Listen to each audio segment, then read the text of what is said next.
Probability 2 करेंगे। इसमें हम लिखेंगे बच्चों mutually conditional probability, conditional probability, probability of A by B. How do we read it?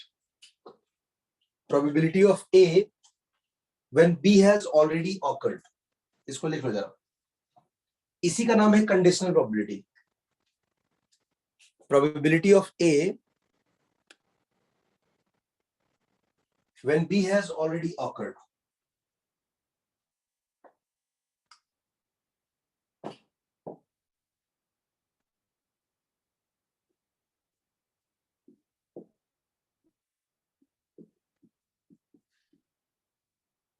ये होता है formula.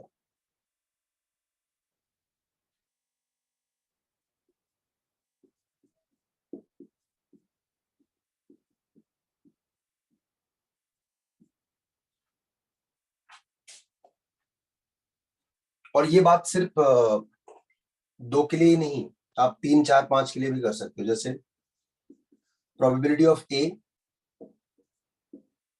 probability of B when A has already occurred,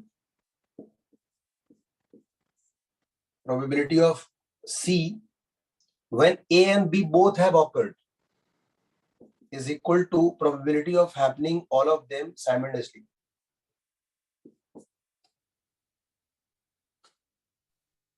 ABC।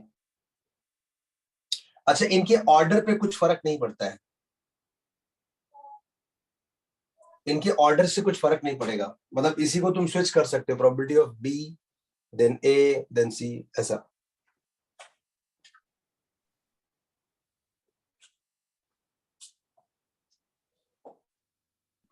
लेकिन फिर वो एंटायर एक्सप्रेशन में करस्पॉन्डिंगली चेंज करना चाहिए ना LHS में। हाँ यस सर, ये आया कैसे? ये डेफिनेशन ही है, मतलब ये कुछ ऐसी चीज नहीं कि जो केमिस्ट्री के चूरन की जैसा है कि डालेगा गर्म करेगा तो कॉपर निकलेगा। ये आप सेट थियरी के जितने भी फॉर्मूले वहीं से ड्राइव किया गया है कि दो चीजों के एक साथ होने की प्रोबेबिलिटी, उसमें से किसी एक, जैसे समझो तुम्हारा और एक दूसरे बच्चे का एक केक में शेयर फिक्स हो गया है, 30% तुम खाओगे, 70% वो खाएगा, ठीक है? Yes sir. तो तुम खाओ पहले वो खाए, कुछ फर्क पड़ेगा क्या? नहीं। वही है, तुम्हारी प्रोबेबिलिटी, तुम्हारे होने के बाद उसकी प्रोबेबिलिटी। Yes sir. नीचे नोट लिखना, if A and B are two mutually independent events, ये है conditional probability. It comes with the condition probability of A when B has already occurred. तो कंडीशंस है। हाँ जी, mutually independent events. Two events A and B are known as mutually independent events. Two events A and B are known as mutually independent events if PA by B is equal to PA.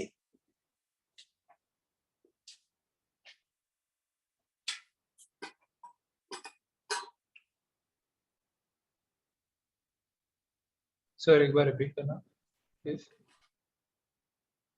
Two events A and B are known as mutually independent events if PA by B is equal to PA. अच्छा, mutually independent और dependent, इसको Venn diagram में दिखा नहीं सकते आप, इसको समझ सकते हो कि जैसे एक पोस्ट के लिए एक देयर इज अ पोस्ट जिसके लिए 10 कैंडिडेट हैं, तो शुरू में सभी कैंडिडेट के सिलेक्ट होने की प्रोबेबिलिटी है 1/10, am I right? हाँ सर। अब पहला आदमी इंटरव्यू देने गया, उस पहले आदमी के रिजल्ट पर डिपेंड करेगा दूसरे आदमी का प्रोबेबिलिटी।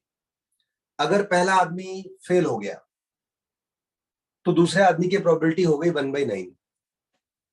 कंडीशन सुन मारा, मतलब पहला आदमी इंटरव्यू देने नहीं गया, before first is going for an interview, everyone has the same probability, that is 1/10. Yes, sir. The moment that first fellow is enter in the that interview room, वो बढ़ जाएगा। उसके बाहर आने के बाद कंडीशन पे डिपेंड करेगा। अगर वो सेलेक्ट हुआ तो आंसर 0 होगा, अगर वो सेलेक्ट हो गया तो दूसरे के बाद जितने भी लोग हैं सबका प्रोबेबिलिटी 0 हो गया, और अगर वो रिजेक्ट हुआ तो सबकी प्रोबेबिलिटी 1/9 हो गई। तो कंडीशन से आ रही ना, मतलब उसके आने के बाद तुम्हारे प्रोबेबिलिटी का आंसर डिपेंड करेगा, इसी को कंडीशन बोलते हैं। लेकिन इमेजिन करो अगर पोस्ट 15 होता और कैंडिडेट 10 होते, तो हर एक आदमी की प्रोबेबिलिटी 1 होगी। किसी एक आदमी की प्रोबेबिलिटी दूसरे की प्रोबेबिलिटी पर डिपेंड नहीं करती, they are known as mutually independent ना। बोलो। यस यस जैसे मैं बोलूं कि सचिन तेंदुलकर सेंचुरी बनाएंगे तो राहुल गांधी पीएम बन जाएंगे। ये दो म्यूचुअली इंडिपेंडेंट इवेंट्स हैं। सचिन तेंदुलकर नहीं भी बनाएंगे तब भी वो प्रधानमंत्री नहीं बनेंगे। वो रिटायर हो गए, मैं सचिन तेंदुलकर की बात कर रहा हूं, शरीफ आदमी रिटायर हो गए, फिर भी ये जिद्दी आदमी प्रधानमंत्री नहीं बनेगा। बराबर समझ में आ रहा है ना लोगों को? एग्जाम्पल है म्यूचुअली इंडिपेंडेंट का इवेंट्स। यस तो ऐसा है, जैसे मान लीजिए कि मेरे फेवरेट है ब्रायन लारा, मैं नहाऊंगा तो ब्रायन लारा सेंचुरी बनाएगी। अब देखो क्या ये दो म्यूचुअली इंडिपेंडेंट इवेंट है? यस सर अब पता लगा कि मैं नहाता ही रह गया, वो भाई साहब उनको 500-600 रन बना दिया उन्होंने। सर उसका आपसे क्या लेना देना, मतलब? वेरी गुड लड़के, वेरी गुड। नहीं, ब्रायन लारा इसलिए बोल रहे हैं कि हम लोगों का थोड़ा मतलब समझे ना, मतलब ऐसा मैचिंग मैचिंग है, तो लोग बोलते हैं। ये है मुझे बहुत साल पहले, 10-15 साल पहले किसी एक पेरेंट ने कॉम्प्लीमेंट दिया था, हेलो, कि आप मतलब ऐसा वीजा आपका एक्सटेंड हो गया है या आप बार बार ऐसा रिन्यू कराते रहते हैं, मतलब आप वहां से आए ना वेस्ट इंडीज से, ऐसा। तो तो भैया समझ गया, आई होप म्यूचुअली इंडिपेंडेंट का मतलब समझ में आ गया होगा। यस अगर ये दो इवेंट म्यूचुअली इंडिपेंडेंट है तो probability of A when B has already occurred is as good as probability of A. It does not depend upon B. Who cares? Yes समझे? ये सब म्यूचुअली इंडिपेंडेंट इवेंट्स है। आप अपने आस पड़ोस में बहुत सारे एग्जांपल देख सकते हो, they are mutually independent events. ठीक है, मतलब इस वाले बंदे को इस वाले बंदे से कुछ मतलब नहीं है। जैसे मेरे वॉशरूम बाथरूम में वो होते हैं, मतलब मेरे बाद मालूम चला कि भाई साहब 22-23 प्रकार के तो शैम्पू होते हैं। पहले मतलब ये सत्य घटना पर आधारित है, पहले हमको बहुत लेट पता चला कि कपड़े वाला साबुन और नहाने वाला साबुन अलग अलग होता है, बिफोर मैरिज। उसके बाद भाई साहब मालूम चला फेस वॉश अलग होता है, हैंड वॉश अलग होता है, बॉडी वॉश अलग होता है। हम लोग तो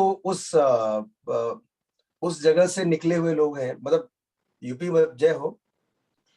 हमारे यहाँ आज भी मतलब लोग डरते हैं कि कुछ ऐसी चीज, पेस्ट जैसी दिखने वाली चीज आप मतलब बाथरूम में गलती से ना रख दें, नहीं तो उसे टूथपेस्ट समझ के लोग लगा लेंगे। They don't know the difference. मतलब हमारे टाइम पे ऐसी था। भाई साहब I hope independent, mutually independent समझ में आ गया। तो मैं कह रहा था, मैं और वो जो शैम्पूज हैं 22-23 प्रकार के, they are mutually independent, we don't care. हमारी प्रोबेबिलिटी नहाने की वही रहेगी चाहे वो रहे ना रहे। समझ गया ना सब लोग? हाँ तो यहाँ पर नीचे प्रॉपर्टीज लिख लेना।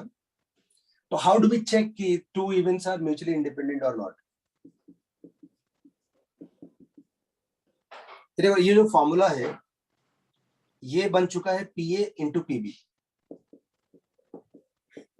तो नीचे बड़े बड़े अक्षरों में लिख लेना, ये जेई के लिए बहुत इंपॉर्टेंट है। If two events A and B are mutually independent, if two events A and B are mutually independent, this is equal to this.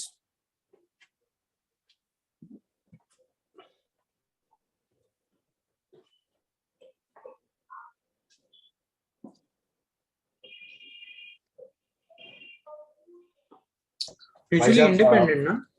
हाँ, म्यूचुअली इंडिपेंडेंट। बहुत समय पहले की बात है, जब पहली बार हम लोग दाढ़ी बनाना चालू किए थे, तो हमने उस समय कोई बढ़िया सी क्रीम आई थी, वी जॉन करके, I don't remember the name exactly, लाए थे हम, एक आध दो बार दाढ़ी बनाए थे घर पे, शेविंग क्रीम थी। और तीसरे दिन देखा कि मेरी दादी माँ अपने बालों के साथ उलझी हुई है, और मुझे बोल रही थी पता नहीं कौन सा शैम्पू लाया इस बार तो गलती दादी माँ की नहीं थी, गलती हमारी थी, हमने वहां रखा क्यों? हमने उनका भ्रम तोड़ा नहीं, हमने यही कहा कि हाँ सच में ये वाला शैम्पू अच्छा नहीं है।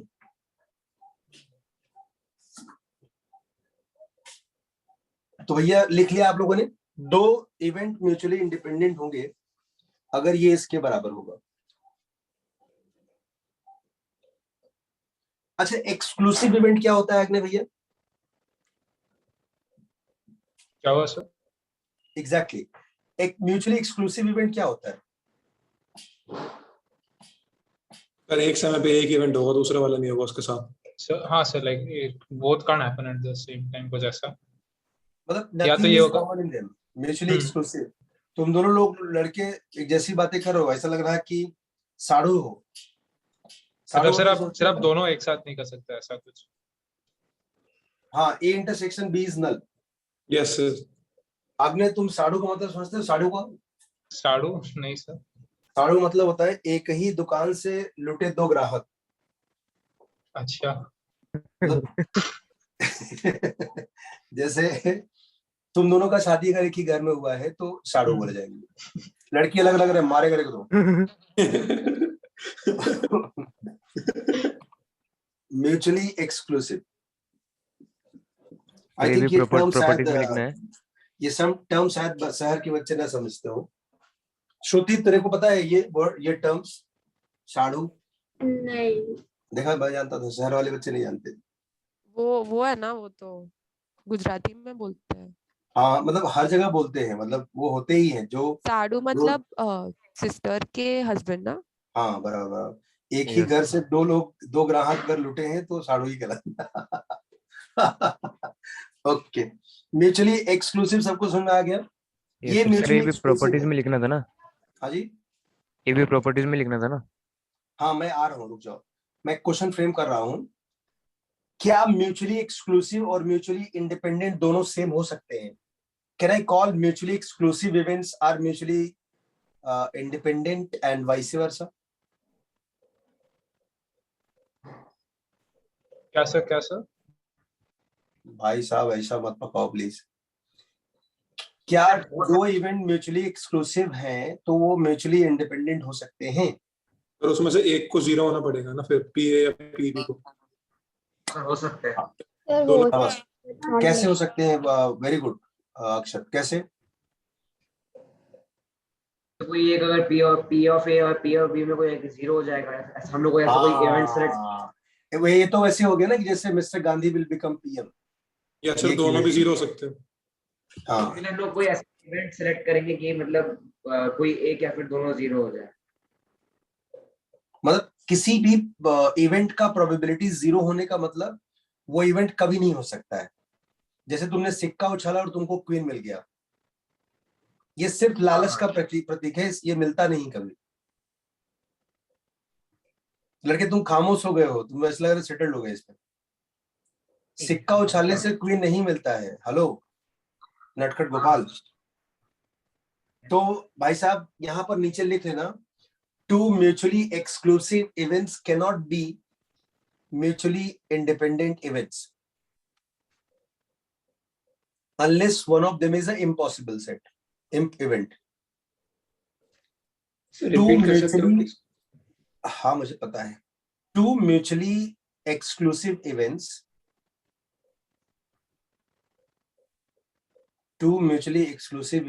cannot be mutually independent events and vice versa.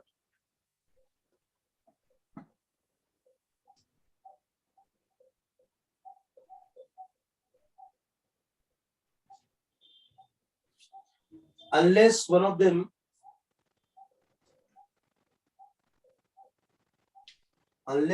them is an impossible event.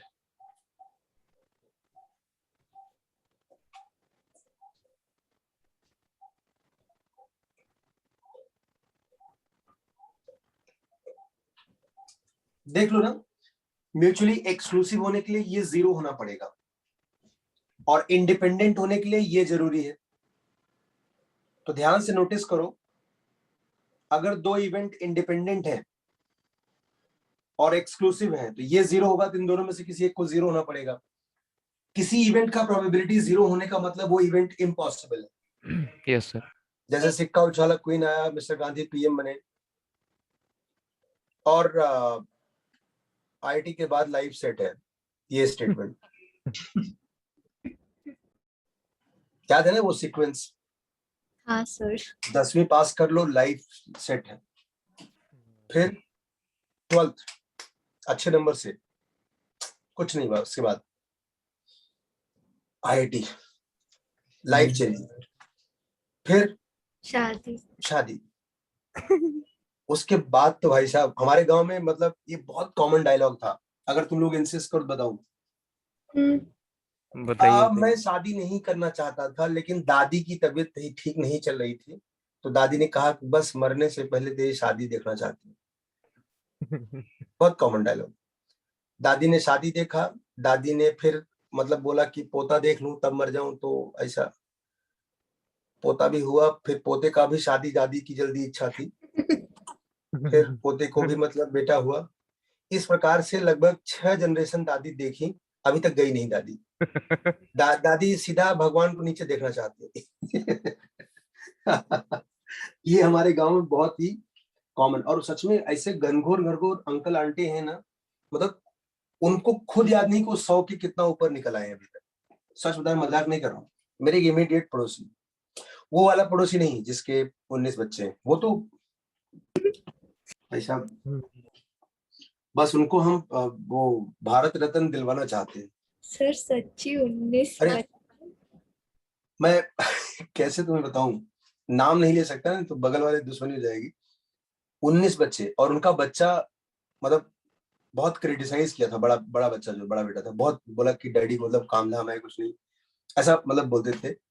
और वो काफी ठीक ठाक पढ़ाई लिखाई किया। अब उसके 15 बच्चे हैं, तो डैडी से बस 4 बच्चे बचे। हमने बताया था ना, हमारे गांव में सारा प्रधान वगैरह वही डिसाइड करते। हमने उनको बोला कि हमारे गांव में भाई इनको डिस्ट्रिक्ट घोषित कर दो आप।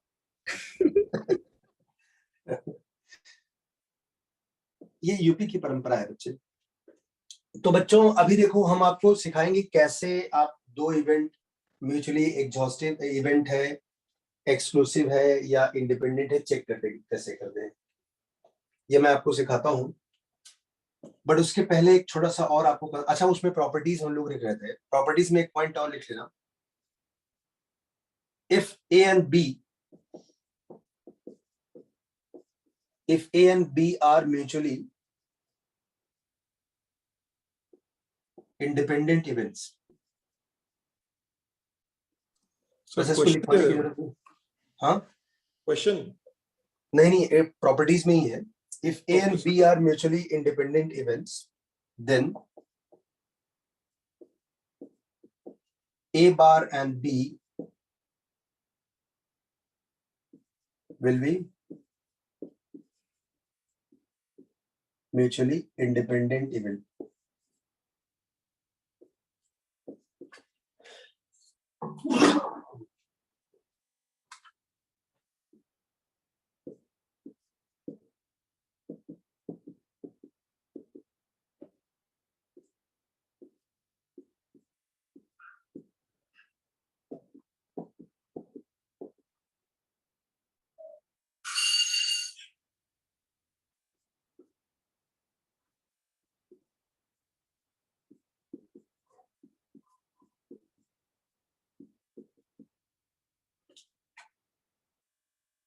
देखो ये वैसे ही हो गया,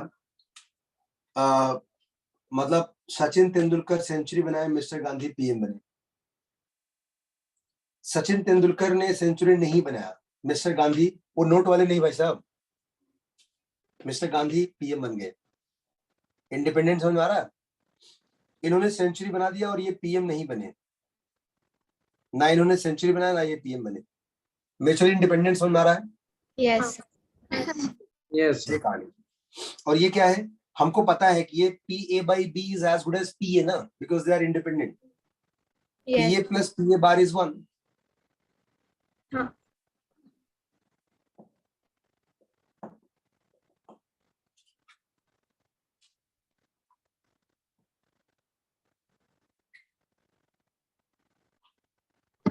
पहले 3 प्रॉपर्टी इनका कोई थ्योरेटिकल प्रूफ है क्या? हाँ कर सकते हैं, चलो ट्राई करते हैं। सर वो लास्ट वाला कैसे है? कमाल है। PA/B मतलब PA ना, यस सर, और PA बार by B मतलब PA बार, एक बार, हाँ ओके सर, तो दोनों का सम 1 होगा ना। Yes sir. अच्छा, दो इवेंट म्यूचुअली इंडिपेंडेंट है, कैसे चेक करते हो? PA intersection B is equal to PA/PB ना। Yes sir. Yes sir. Yes. चलो मुझे इसको चेक करना है, PA बार इंटरसेक्शन B, हमें इसे साबित करना है, दिस इज इक्वल टू, ये आना चाहिए। अगर ये इसके बराबर हो जाए तो दे आर इंडिपेंडेंट ना। Yes sir. अफसर, यस सर। अच्छा चलो अभी इसको वेन डायग्राम से देखो क्या लिख सकते हो। ये A है और ये B है। A bar intersection B, A से बाहर इंटरसेक्शन B, तो कॉमन ये आएगा ना। यस। Yes.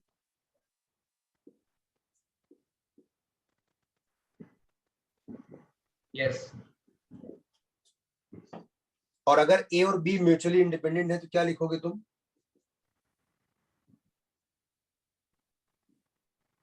समझा? हाँ समझा, हाँ समझ गया समझ गया समझ गया, पूरा समझ गया, समझ गया, आगे समझ गया। ये हो जाएगा तुम्हारा PA बार। सर सबको बोर्ड समझा? थोड़ा पीछे कर दीजिए। Yes sir. अब जरा ये वाला प्रूफ करो कि A और B अगर म्यूचुअली इंडिपेंडेंट है तो A बार और B बार भी म्यूचुअली इंडिपेंडेंट आएगा। जरा प्रूफ करो इसे। सर वो लास्ट लाइन क्या लिखा है नीचे?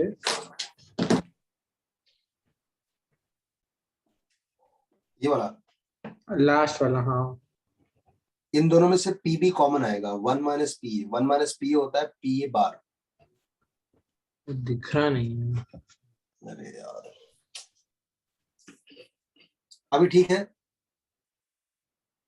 दिख रहा है सर, दिख सर कुछ शॉर्टकट होता है ना शिफ्ट करके, जिससे नीचे जाता है ये एक बार, वो क्या था, किसी को कुछ पता है क्या? वो ऑल्ट का बटन था ना। अरे हाँ, नहीं उससे तो नहीं हो रहा है। अरे भाई साहब, मतलब तुमको नहीं दिख रहा, तुम्हारा प्रॉब्लम है या मेरा प्रॉब्लम है? नहीं नहीं, मेरा मेरा प्रॉब्लम है। हम लोग को दिख रहा है। चक्कर में हमने उड़ा दिया था। नहीं, ठीक है जरा सर। बच्चों ये प्रूफ करो, PA बार, A बार और B बार म्यूचुअली इंडिपेंडेंट है, जरा ये बताओ।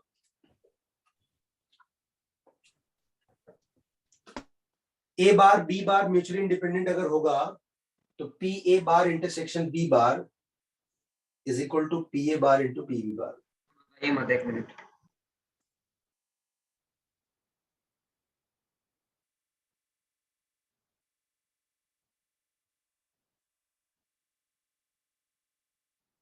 हाँ जी। सो म्यूचुअली इंडिपेंडेंस के बारे में आई थिंक सबको आ गया। Next write down conditional probability. Conditional probability, sorry conditional नहीं, कंपाउंड प्रोबेबिलिटी, सॉरी।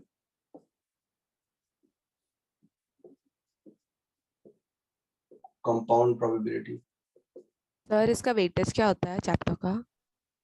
0 to 7%। 0। हाँ, कभी कभी नहीं आता है। बट पिछले 5-6 सालों को अगर देखो तो लगभग 5 to 7%। कंपाउंड प्रोबेबिलिटी, जिसे हम टोटल प्रोबेबिलिटी भी बोलते हैं। जैसे कोई एक इवेंट है ई, जो ये 3 छोटे छोटे इवेंट से होता है। फॉर एग्जाम्पल, तुम पढ़ाई करोगे, इसके 2 कारण हैं, मम्मी और पापा। तो E1 represent suppose mummy. How often mummy comes, और E बाई E1 क्या है? E मतलब तुम पढ़ाई करोगे। E is the event meant for तुम पढ़ाई करोगे। E1 is the event meant for mummy आती है। हाउ ऑफन मम्मी कम्स, देखो how do we read it. Mummy आती है, इसकी प्रोबेबिलिटी ये है। मम्मी आने पर तुम पढ़ाई करते हो, इसकी प्रोबेबिलिटी ये हो गया तुम्हारी पढ़ाई में मम्मी का योगदान। बात समझ में आ रही? How Yes. ऑफन पापा कम्स, पापा के आने की प्रोबेबिलिटी है। वैसे ये प्रोबेबिलिटी के सामने ये प्रोबेबिलिटी मीनिंगलेस है। मतलब हेलो, इफेक्ट की बात नहीं कर रहा हूं मैं, फ्रीक्वेंसी की। ये तो पूरा टीवी का एडवर्टाइजमेंट की तरह है, रात में सपने में भी यही आते हैं। E/E2, भाई साहब ये है E/E2 का मतलब समझ रहे हो? पापा आएंगे तो पापा का पापा भी पढ़ेगा, मतलब उसकी प्रोबेबिलिटी है। Yes. समझ गए? हाँ Yes. सर। घर के पहले और आखिरी गुंडे यही होते हैं। समझा सर। मेरे यहाँ तो भाई साहब सिंघम बहुत देखा हमने बचपन में। सर समझ नहीं आ रहा। तो भाड़ में जाओ बट, क्या समझ नहीं आ रहा भाई? तुम पढ़ाई नहीं करते क्या? मैं कह रहा हूँ कि तुमको पढ़ाई करने का प्रोबेबिलिटी पूछा है। हाउ ऑफन पापा कम्स, पापा आते हैं तो तुम पढ़ाई करोगे। समझा लड़की? Even yes sir. अभी even बहुत सारे एग्जांपल आएंगे ना, तो समझ, थोड़ा पेशेंस रख। अभी जस्ट बिगिनिंग किया है। मैं आपको एकदम जो आपके बिहेवियर वाले, मतलब नॉर्मल रूटीन वाले क्वेश्चंस होते हैं उसकी कनेक्ट करो इससे। जैसे मान लीजिए एक कंपनी है जिसके 2 चेयरमैन बन सकते हैं, एक अग्ने और एक ऋषभ। ऋषभ भैया नेपाल वाले। क्या प्रोबेबिलिटी है अग्ने बनेगा सपोज ये, तो क्या प्रोबेबिलिटी है कि ऋषभ बनेगा, उसकी प्रोबेबिलिटी ये। ठीक है, यहां तक समझा वाला? यस। Yes sir. टास्क ये है कि क्या प्रोबेबिलिटी है कि कंपनी बिक जाएगी इनके चेयरमैन बनने के बाद।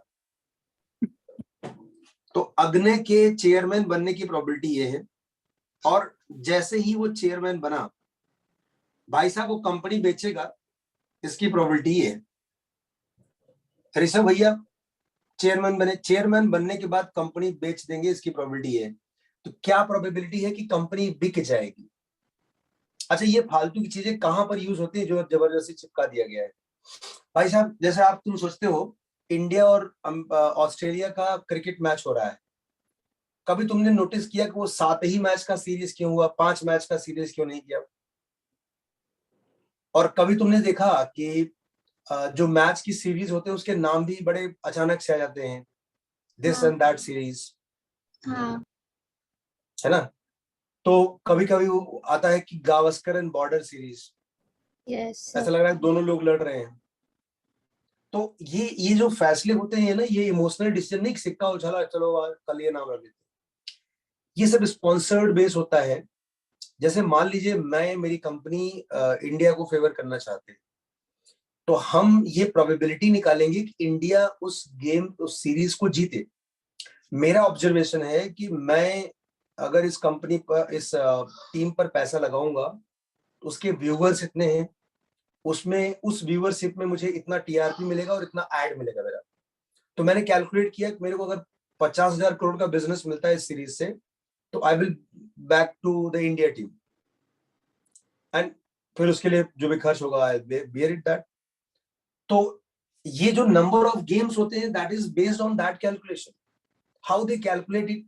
तुमने सोचा कभी चेन्नई में बारिश होने वाला है, ये सबको पता है, फिर भी मैच वहीं रखा है तुमने, क्योंकि उनको पता है कि एक मैच रद्द होगा तो शायद इंडिया को एज मिलेगा।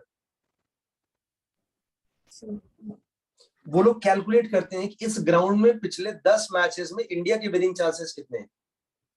तुमको क्या लगता है वो, एक बार बताओ, एक जगह से दूसरे जगह तक ट्रांसपोर्ट करने में प्लेयर्स को सिक्योरिटी और लॉजिस्टिक इतना खर्च है, उससे अच्छा है कि मुंबई में खिलाओ, वानखेड़े में खिलाओ, उधर एक और स्टेडियम है, सुबह रिक्शा पकड़ो, शाम को पहुंच जाओ, उधर मस्त है, आसपास में खेलते रहो।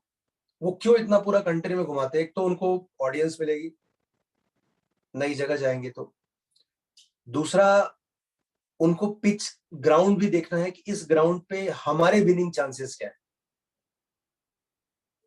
तो ये सब पूरा कैलकुलेशन होता है।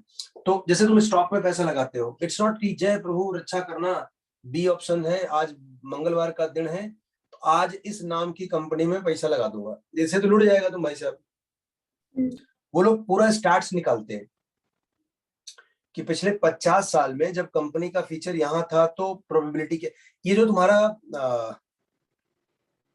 रेन फोरकास्ट होता है, रेन फोरकास्ट जैसे मॉनसून के पहले ही लोग थोड़ा बहुत प्रेडिक्ट करते हैं, वो एस्ट्रोलॉजी नहीं, पहली चीज तो ऐसा नहीं कि उनका भगवान से डायरेक्ट लैंडलाइन है, उनके दादाजी गए हैं तो वहां पर उन्होंने विजिटिंग कार्ड भेजा और उस पर कॉल करके वो पता करते हैं, वो तो हमें से झूठा निकलता है। वो लोग एक कैलकुलेशन ये रहता है, उन्होंने मॉनसून को देखा है, वेदर चेंजेस को देखा है, why they are still not accurate, because उसके दैट इज वन कंपोनेंट। भाई तुम पढ़ाई नहीं करोगे, पापा मम्मी और वाइफ हस्बैंड कोई भी आ जाए, तुम पढ़ाई नहीं करोगे, नालायक नालायक रहोगे, ये कंपोनेंट है पढ़ाई में।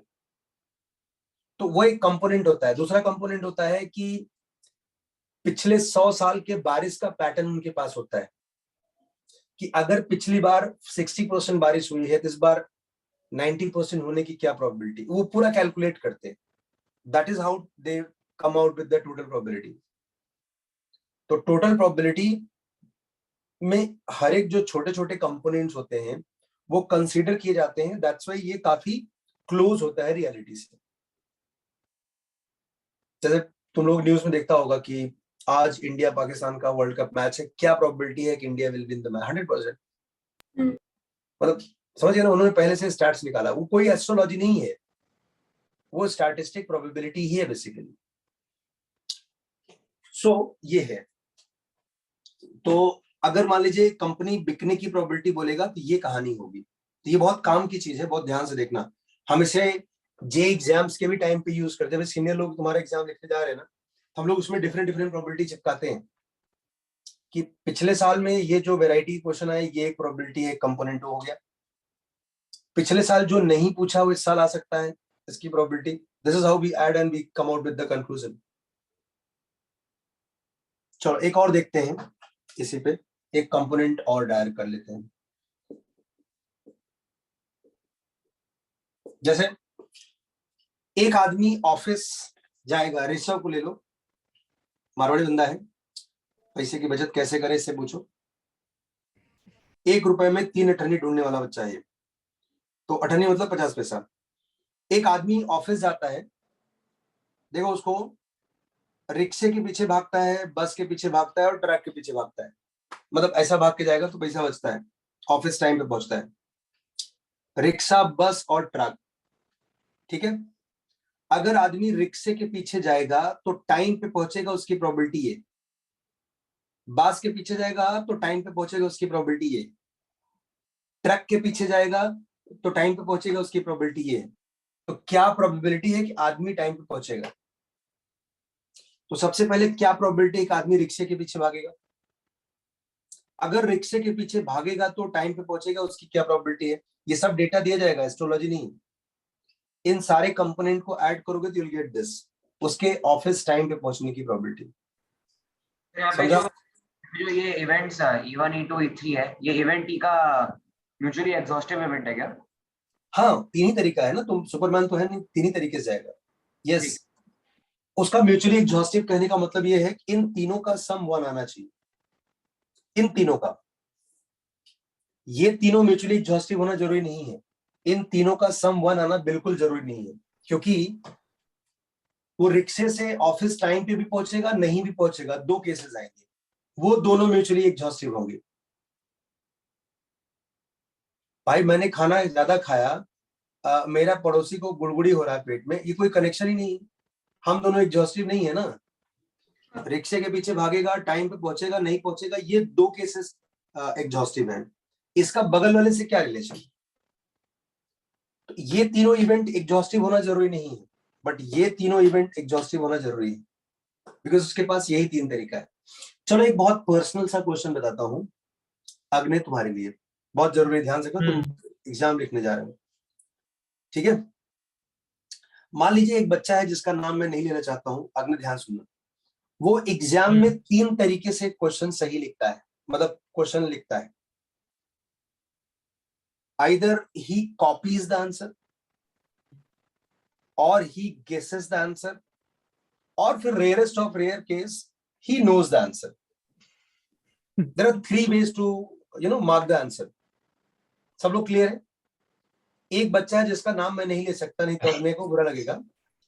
वो 3 तरीके से क्वेश्चन रिप्लाई करता है, either he copies, he guesses और rarest of rare case he knows the answer. किसी को ऑब्जेक्शन इसमें बता दे? No, sir. तो सब मजे ले रहे हैं, सब मजे ले रहे नहीं हैं। सर। देखा, सब मजे ले रहे हैं। मान लीजिए ही कॉपीज द आंसर और उसका आंसर सही होगा, उसकी प्रोबेबिलिटी ये। अच्छा, ये कैसे मालूम चलेगा कॉपी करने पर आंसर सही है? भाई साहब, ऐसा देखा गया कि पास्ट में 8-9 स्टैंडर्ड उसने पास किया, तो उसमें सक्सेस रेट क्या है? तो कॉपी करने पर पास होने की प्रोबेबिलिटी दे रखी है। अच्छा, ही गेस करने पर उसका आंसर सही क्या होगा, क्या है, तो कैसे मालूम चलेगा? इसमें कोई ट्रैक रिकॉर्ड नहीं देखा जाता, इसमें क्वेश्चन का नेचर देखा जाता। अच्छा, तो क्वेश्चन भी शर्मिला होता है नेचर वाइज? नहीं, वैसा नहीं। एक क्वेश्चन है जिसके 4 ऑप्शन और उसमें एक ही ऑप्शन करेक्ट है, तो करेक्ट ऑप्शन होने की प्रोबेबिलिटी क्या होगी? अरे भाई, ये तो टफ क्वेश्चन पूछ लिया मैंने। 1/4। बाकी लोग सब हड़ताल पे निकल गया। भाई साहब, एक क्वेश्चन में 4 ऑप्शन है, एक ऑप्शन सही है, तो सही होने की प्रोबेबिलिटी क्या होगी? 25%। सब लोग, प्रगति, अदिति, Yes. हाँ सर। Yes sir. प्रगति तुम्हारे इधर बारिश हो रहा है क्या? नहीं सर। देखा कितना खराब वेदर है उधर। हमारा इधर देखो, हम लोग बिजली का बिल टाइम पे करता, हमारे बहुत बारिश है। हम लोग भगवान को रिक्वेस्ट कर रहे हैं, एक साथ थोड़ा बंद करो अभी। ये श्रुति, आज सच में बहुत बारिश हुआ ना श्रुति? हाँ सर, हाँ अभी प्लीज अभी मेरे पास यहाँ पे ज्यादा नहीं हो रहा है, बट सुबह से बहुत ज्यादा। कैसा बात कर रही लड़की, ज्यादा नहीं हो रहा, सुबह से बहुत ज्यादा हो रहा है, ऐसा क्या मतलब? मतलब अभी नहीं हो रहा है, बट ओवरऑल सुबह से 8 बजे तक बहुत ज्यादा हो रहा है। हाँ, यस, हैवी रेन था। Yeah. अभी थोड़ा थोड़ा है। हाँ, अभी थोड़ा मीडियम टाइप से, हाँ। बट चल रहा है, रुका नहीं है बिल्कुल। अच्छा, बॉम्बे में तो मुझे लगता नहीं होगा, मतलब we are like VIP people. हाँ, बॉम्बे में बाय द ज्यादा वे, ही होता मतलब है। एनीबडी फ्रॉम बॉम्बे, दिस क्या नाम है उसका एरिया का जो थोड़ा गरीब प्लेस है, परेल साइड, हाँ सॉरी। परेल में बारिश हो रहा है लड़की? हाँ सर, हो रहा है। अब तो इज्जत एरिया की आ गई, अब तो मतलब बारिश करना ही पड़ेगा।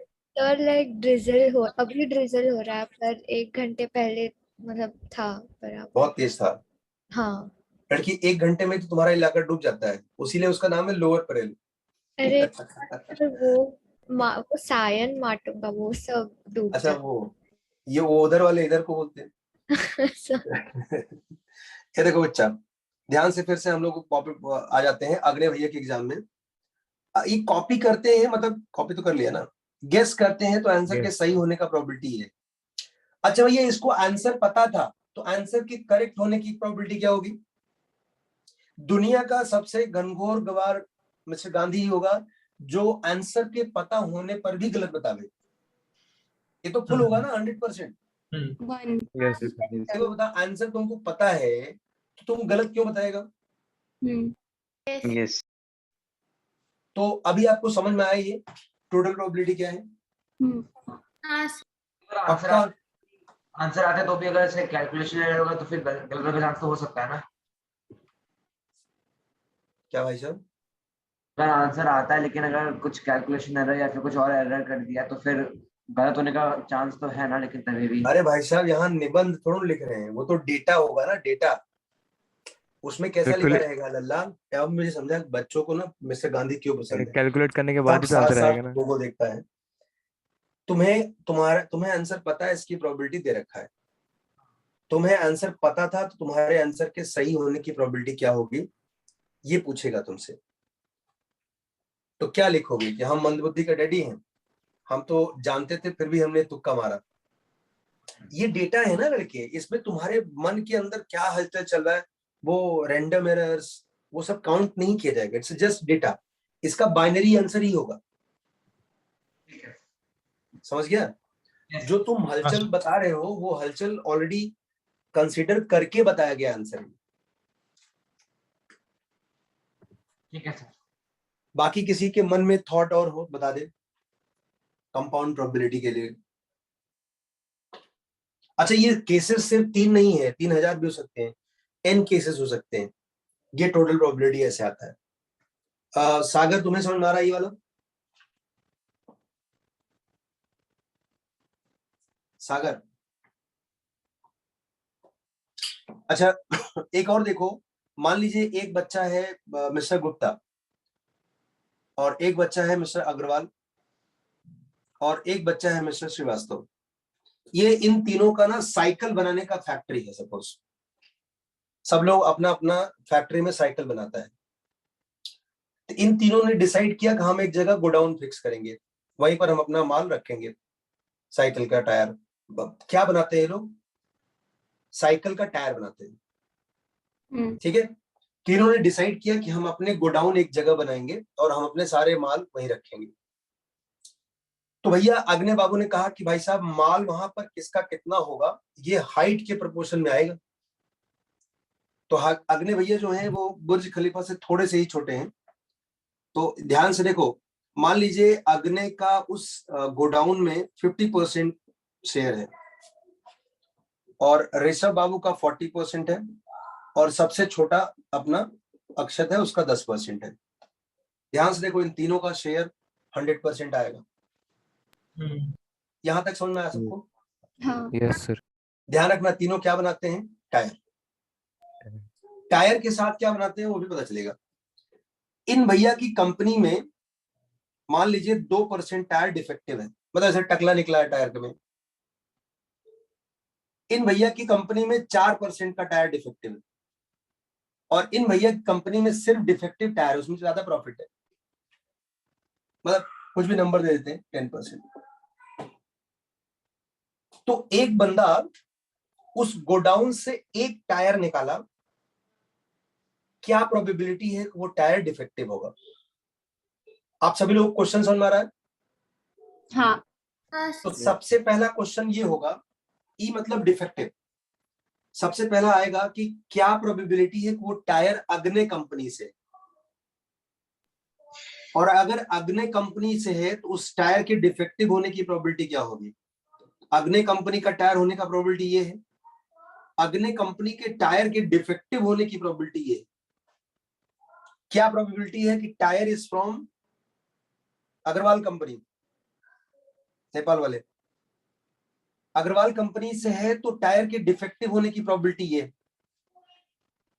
क्या प्रोबेबिलिटी है कि ये टायर गुप्ता जी कंपनी से है?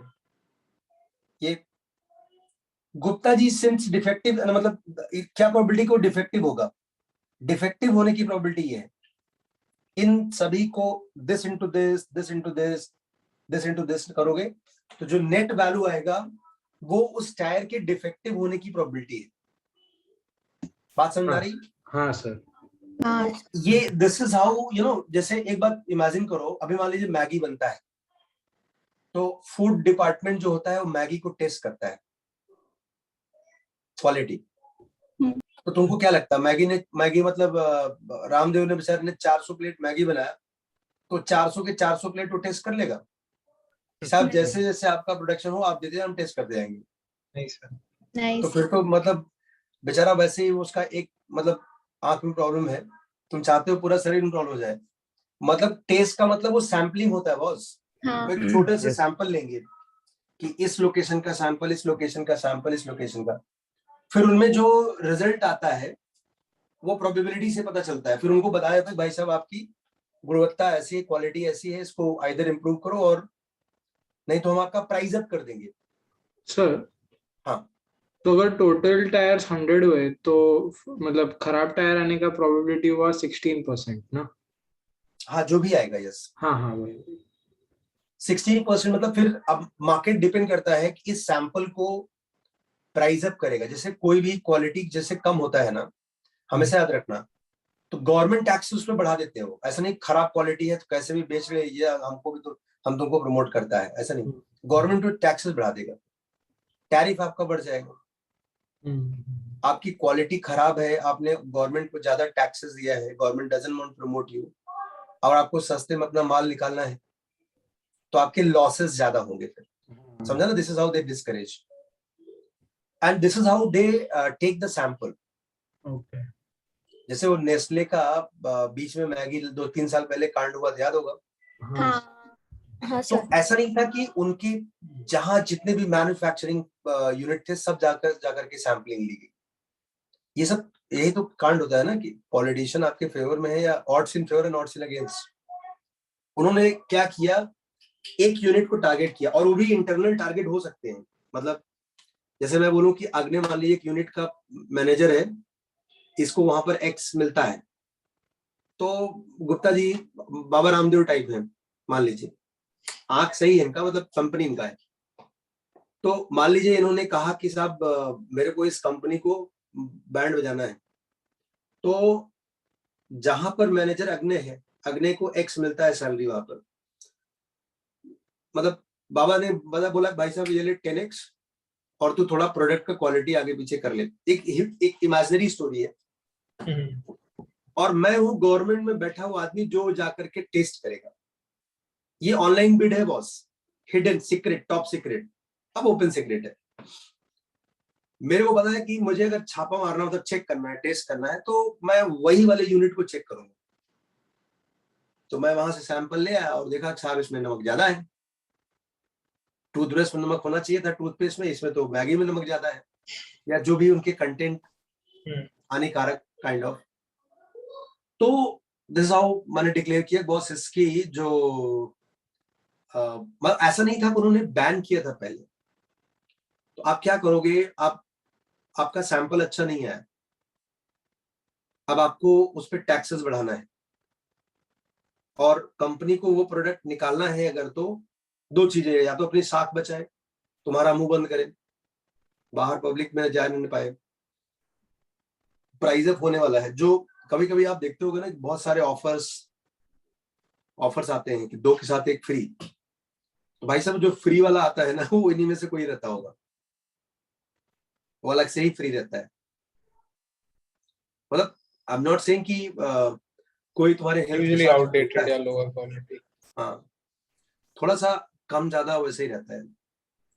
तो इन सभी के पीछे ये टोटल प्रोबेबिलिटी का ही फंडा होता है। जैसे लोगों को लगता होगा कि यार कपड़े में 50% का ऑफ हो रहा है, कपड़े में 50% का ऑफ कैसे होता है। मतलब मेरा भाई जो है वो जैक एंड जोन्स में है, मतलब वो बताता है, वो काफी बड़े पोजीशन पे है, तो वो मुझे बताता था कि जैसे कपड़ा बनता है, उनको 100 प्रोडक्ट बनाना है, तो शुरू के 40-50 प्रोडक्ट बड़े एक्सक्लूसिव बिकेंगे, maximum price they will get from there. They have decided it कि 100 कपड़े का प्राइस मान लीजिए 200 रुपया है उनका, 100 into 2, तो शुरू के 40 कपड़े जो बेचेंगे वो लगभग 5 रुपए के रेट से बेचेंगे।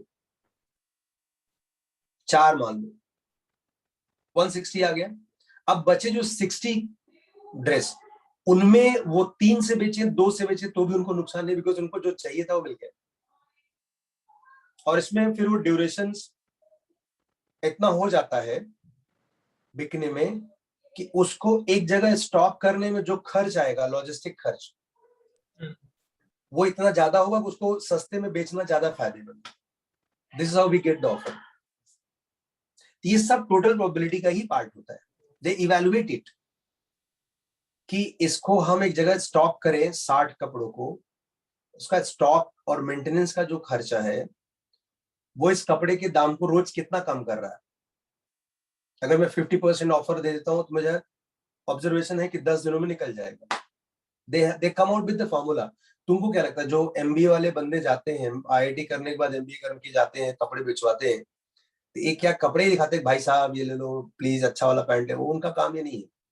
वो मालिक को चिपकाते हैं भाई साहब इधर आपने जो स्टॉक करके रखा हुआ है ना, ये कपड़ा खराब होगा, चूहा काटेगा, आदमी काटेगा, इससे पहले इसको निकाल दो। कस्टमर खुश है, 50% ऑफ। तो this is how it works. तो टोटल प्रोबेबिलिटी बहुत काम की चीज है, आपके लाइफ में बहुत काम की चीज है।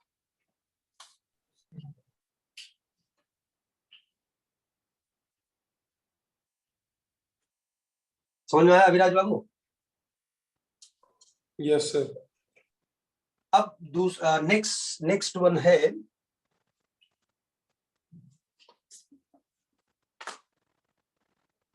नेक्स्ट वन का नाम है Bayes theorem.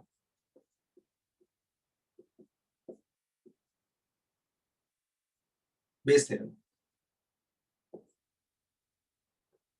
What is the Bayes theorem? थोड़ी देर पहले we were negotiating what is the probability that job is done. अब होगा कि भैया जॉब डन हो चुका है, क्या प्रोबेबिलिटी है कि it is done by even. तो काम करने में इवन का योगदान, मैं भी आपको एग्जांपल दूंगा तो आपको पूरा समझ में आ जाएगा, डोंट वरी। पीई का मतलब समझ में आ रहा है ना, पिछली वाला पूरा टोटल प्रोबेबिलिटी। जैसे आप इमेजिन करो इसमें क्वेश्चंस पिछले वाले क्वेश्चन से अलग कैसे होंगे। पिछली बार मैंने कहा था कि मम्मी आएंगी तुम पढ़ाई करोगे, पापा आएंगे तुम पढ़ाई करोगे, तो क्या प्रोबेबिलिटी है तुम पढ़ाई करोगे। अब इसमें क्या क्वेश्चन है भाई साहब, ई हैज ऑलरेडी ऑकर्ड, मतलब तुम पढ़ाई करते हुए पाए गए, क्या प्रोबेबिलिटी है मम्मी आई। पिछली बार क्या क्वेश्चन था, क्या प्रोबेबिलिटी है तुम पढ़ाई करोगे। अभी यहां पर क्वेश्चन ये है कि तुम पढ़ाई करते हुए पाए गए, क्या प्रोबेबिलिटी मम्मी आई। तो तुम्हारी पढ़ाई में मम्मी का योगदान अपॉन टोटल, समझा? यस जैसे कंपनी के बेचने वाला था, बेसिकली ये कह सकते हैं ना, पहला ये था कि इवेंट होगा उसकी क्या प्रोबेबिलिटी थी, और अब ये इवेंट हो गया तो किसने किया उसकी क्या प्रोबेबिलिटी है। हाँ शाबाश, क्या बात है लड़के, मुझे पता था तुम शुरू से ही गैम्बलर हो, शाबाश, फैंटास्टिक। देखो दूसरा क्वेश्चन ये था कि क्या प्रोबेबिलिटी वो कंपनी बिकेगा, याद है अग्नि श्रीवास्तव और ऋषभ नेपाल वाले भाई साहब, अब तो कंपनी लुट चुकी है, क्या प्रोबेबिलिटी है किसका श्रीगणेश श्रीवास्तव जी ने किया है। तो कंपनी के लुटने पिटने बिकने में श्रीवास्तव का योगदान अपॉन टोटल। समझ गए, ये कांड श्रीवास्तव जी ने किया, अपॉन दोनों मिलके करते तो उसका, समझ में आ गया? Yes sir. फिर देखो भैया कि एवो साइकिल के टायर बना रहे थे, तो पहले बताया कि क्या प्रोबेबिलिटी है कि टायर में टकला निकलेगा, एक टायर निकाला गया मतलब डिफेक्टिव होगा। अब तो भाई साहब डिफेक्टिव आ चुका है, क्या प्रोबेबिलिटी है कि ये जिम्मा श्रीवास्तव जी ने संभाला, मतलब टायर श्रीवास्तव जी की कंपनी से निकला। तो मार्केट में सारे डिफेक्टिव टायर में श्रीवास्तव जी का योगदान अपॉन टोटल। समझ में आ रहा है बच्चों, कनेक्टिंग लग रहा है? यस भाई साहब अग्रवाल जी ऑफिस जा रहे थे, रिक्शे के पीछे भाग रहे थे, ट्रक के पीछे भाग रहे थे और बस के पीछे। पहले पूछा था क्या प्रोबेबिलिटी है को टाइम पे पहुंचेंगे, अब तो भाई साहब वो टाइम पे पहुंच चुके हैं, क्या प्रोबेबिलिटी है को ट्रक के पीछे भाग के गए। तो उनके ऑफिस पहुंचने में ट्रक का योगदान अपॉन टोटल। फिर एक हार्ट टचिंग स्टोरी कि श्रीवास्तव जी ने एग्जाम लिखा, एग्जाम में क्वेश्चन के सही होने की प्रोबेबिलिटी, यहां पर बोले भाई साहब क्वेश्चन तो सही पकड़ा गया निकला, क्या प्रोबेबिलिटी है कि श्रीवास्तव जी ने कॉपी किया। कौन सा मेथड यूज किया। तो हाँ, श्रीवास्तव जी के कॉपी करने मतलब सही होने पर कॉपी का योगदान अपॉन टोटल। समझ में आ रहा है भाई साहब? Yes sir. ये Yes, टोटल sir. प्रोबेबिलिटी है, ये बेस थ्योरम है। बेस थ्योरम को इनवर्स ऑफ टोटल भी बोलते हैं। एक बार जरा तुम लोग चेक कर लो, तुम्हें समझ में आ रहा है क्या? कुछ बच्चे तो झूठ बोल रहे हैं, बाकी लोग सब लोग मिलके बोलोगे तो फिर समझ में आएगा। Yes, कोई sir. ऐसा इलस्ट्रेशन करवा सकते हो क्या, मतलब जिसमें हाँ अपन- यस, sir. आप भैया वही करने जा रहे हैं एग्जाम है सर 7 बजे। सवेरे। हाँ सर सभी से पूरे हफ्ते ने समय कोई बोला था। 5 मिनट डिस्कशन देके फिर जाओ। Question number 2, 3 factories ABC produce the same product. A produced twice as many B, while B and C produce the same quantity. इसका मतलब क्या हुआ, अगर C X product X% produce करता है तो B भी X% होगा। Yes, sir. A कितना आएगा? 2x. 2X। ये तीनों मिलकर के they will produce 1. They will produce total ना, बोलो। हाँ सर। X plus X, ये C का है, ये B का है, और 2X for A, this is equal to 1. तो यहां से आपको पता चला कि X is 1/4. That means how would you come? ये क्या इन्फॉर्म करेगा आपको? Probability of B and probability of C is 1/4. ये यहाँ तक सबको चमका? हाँ सर। Yes. फिर उन्होंने कहा कि भैया it is known that 2% of the product of A is as well as C are defective. देखो इसको लिखिएंगे कैसे? E1 product is from factory A. Similarly E2 B. E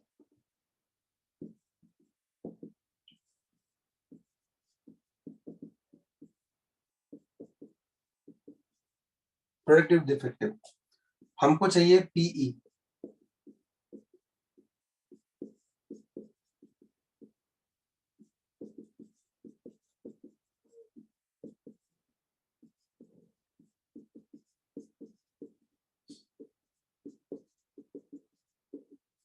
ये क्या प्रोबेबिलिटी है कि product is from factory A, half से defective होने का प्रोबेबिलिटी। क्या प्रोबेबिलिटी कि product is from factory B?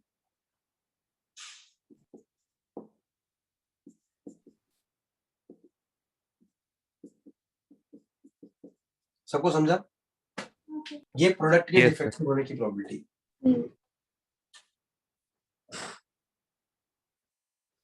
अच्छा, इसी चीज को मैं ट्री डायग्राम से आपको समझाता हूं, यही सेम चीज को, और साथ ही साथ मैं आपको प्रोबेबिलिटी का नोट्स देता हूं, चैट पे डाल रहा हूं, फटाफट ले लो।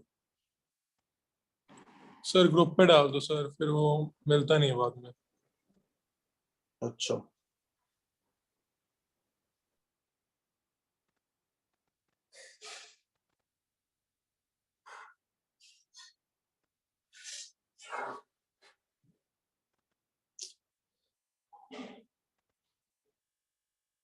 श्रुति, जपनीत, हाँ सर। चमका, हाँ हाँ।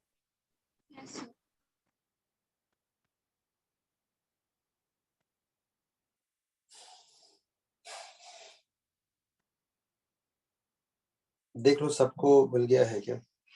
हाँ सर। Yes, sir. हमारे ग्रुप में नहीं भेजा।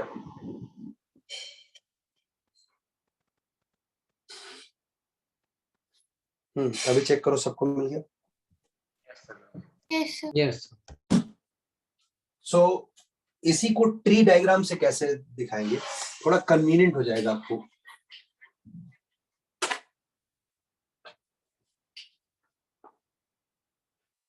ये देखो, वो प्रोडक्ट डिफेक्टिव है ई,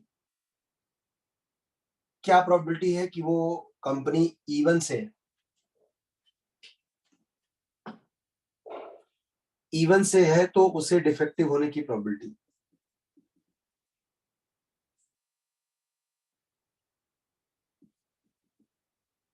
इसको ऐसे भी नाम दे सकते हो।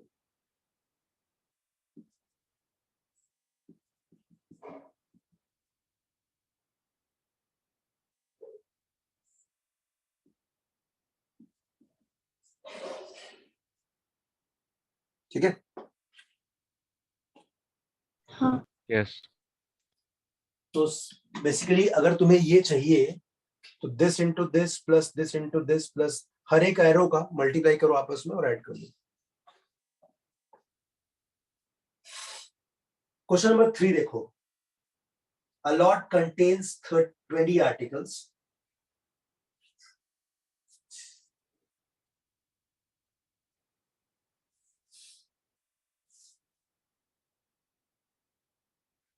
अच्छा, आपका प्रोसीजर 12 टेस्टिंग तक जाना चाहिए।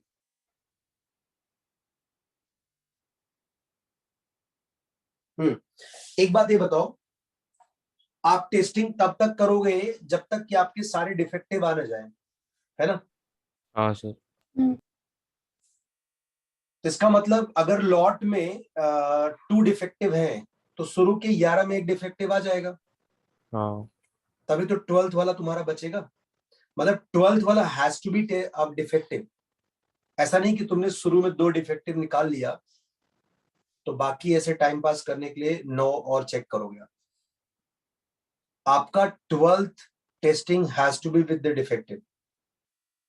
ये बात सबको समझा क्या? Yes sir. अब देखो, इसमें 2 ग्रुप बनेंगे। पहला,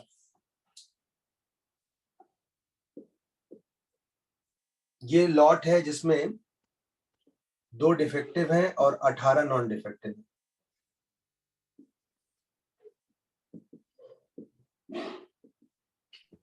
सर एक बार में अगर 3 डिफेक्टिव हो सकता है?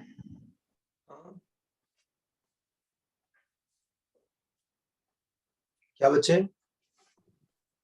एक बार में 2 या फिर 3 डिफेक्टिव हो सकता है क्या? क्वेश्चन ऐसे ही कह रहा है।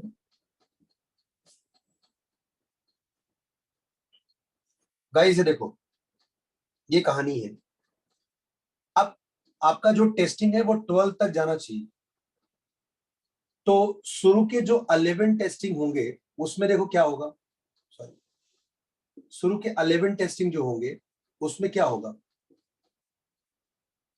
एक डिफेक्टिव होगा और 10 नॉन डिफेक्टिव होगा। बोलो। Yes sir. हाँ 2 डिफेक्टिव होंगे और 9 नॉन डिफेक्टिव होंगे। हमारा 12th वाला नॉन मतलब 12th वाला डिफेक्टिव होना चाहिए ना? हाँ, ओके सर।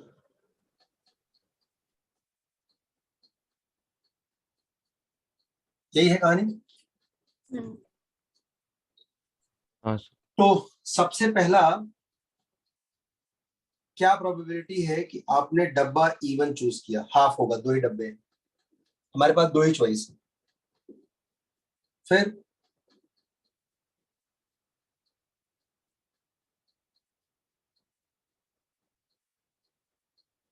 अगर डब्बा 1 पहला डब्बा चूज कर लिया तो उसमें 11 शुरू के 11 टेस्टिंग का प्रोबेबिलिटी। फिर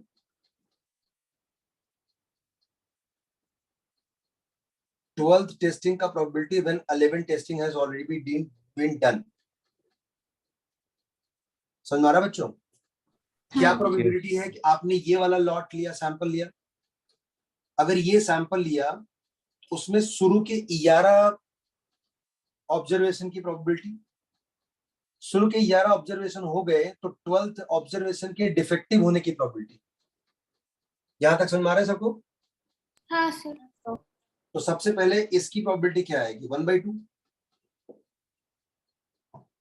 2 ही डब्बे हैं ना? हाँ यस। अच्छा, इस डब्बे को अगर आपने चूज किया है तो 2 डिफेक्टिव में से एक डिफेक्टिव और 18 में से 10 और टोटल में से 11 निकालने का प्रोबेबिलिटी क्या आएगा? सैंपल स्पेस है टोटल में से, टोटल कितना है? 20 में से 11 निकालो टोटल। ये सैंपल स्पेस है। इसमें किसी को ऑब्जेक्शन है? Japanese, Shruti, Khushi? No sir. What is a favourable? 2 defective में से एक डिफेक्टिव निकालो 2C1। और 18 में से 10 डिफेक्टिव निकालो। 18C10।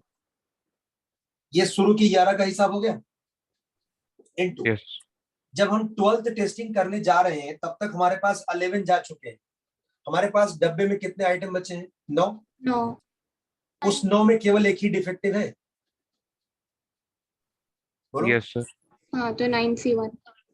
9C1 और 1C1, एक डिफेक्टिव में से एक डिफेक्टिव निकाल लेगा। हाँ। देखो 2 में से एक निकल चुका है, एक डिफेक्टिव बचा के रखा आपने 12th के लिए, तो 12th वाला तो आपका डिफेक्टिव ही होगा। हमारे पास इसके चले जाने के बाद डब्बे में 9 आइटम बचे हैं, जिसमें 8 नॉन डिफेक्टिव और एक डिफेक्टिव है। तो 12th टेस्टिंग आपका डिफेक्टिव होना चाहिए, तो एक आइटम में से निकालने का प्रोबेबिलिटी और टोटल में से एक निकालने का प्रोबेबिलिटी, प्लस डब्बा 2 सेलेक्ट हुआ, इस डब्बे में 11 टेस्टिंग करने का प्रोबेबिलिटी, फिर 12th टेस्टिंग करने का probability when 11 is done. This is 1/2। अब तुम सोचो, इस डब्बे में से 11 ऑब्जेक्ट निकालने हैं, 20C11 होगा। 3 में से 2 डिफेक्टिव निकालो, 3C2। 17 में से 9 निकालो। अब डब्बे में कितने बचेंगे? 9, जिसमें एक डिफेक्टिव और 8 नॉन डिफेक्टिव, जिसे 1/9 लिख सकते हो। सबको समझा क्या? हाँ।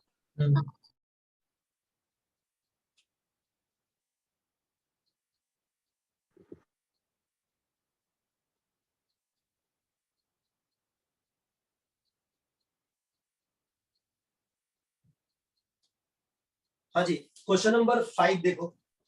सर। हाँ सर अब लास्ट 10 मिनट्स का रिकॉर्डिंग भेज दोगे? हाँ भैया जी। Okay, thank you sir. Sir ये लास्ट वाले का E12/11 भी वही 1C1/9C1 ही है ना? हाँ हाँ जी भैया, क्वेश्चन नंबर 5 देखो। एक आदमी या तो गेस करता है या कॉपी करता है या उसे आंसर पता होता है।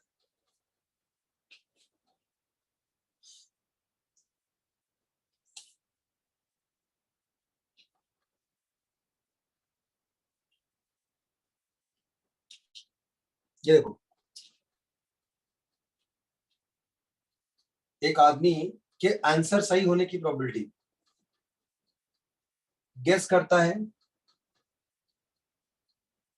कॉपी करता है या फिर उसे आंसर पता होता है।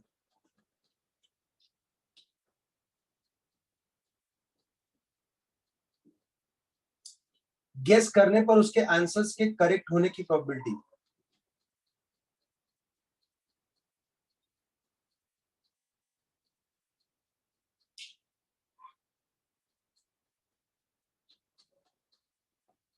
समझ गए गाइस? इसमें 2 क्वेश्चन पूछा जा सकता है, क्या प्रोबेबिलिटी है कि उसका आंसर करेक्ट होगा।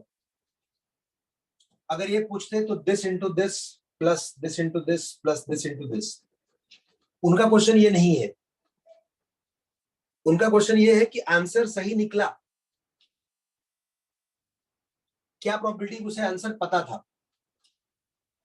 दे आर आस्किंग दिस।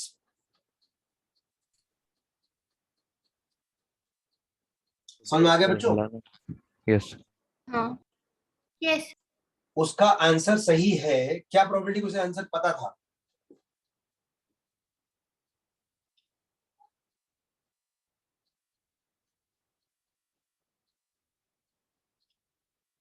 कितने लोग समझ में आए ये? हाँ सर। यस सर, आ गया। अभी आ गया। ओके, क्वेश्चन नंबर 6 देखो। आगे कैसे करनी है वो बता दीजिए एक बार, मतलब कौन सा क्या वैल्यू डालेंगे बता दीजिए। इस वाले में कौन से क्या वैल्यू डालेंगे वो बता दीजिए, बस समझ में नहीं आ रहा था मुझे। कौन से वाले में? ये जो अभी क्वेश्चन जस्ट किया है, इसमें जो आप वैल्यू कौन सा सब्स्टिट्यूट करेंगे, जो फॉर्मूला आपने अभी बनाया है उसमें उसने दिया है ना कि how often he guess is 1/3, ये 1/3 है। How often he copies 1/6। 1/6।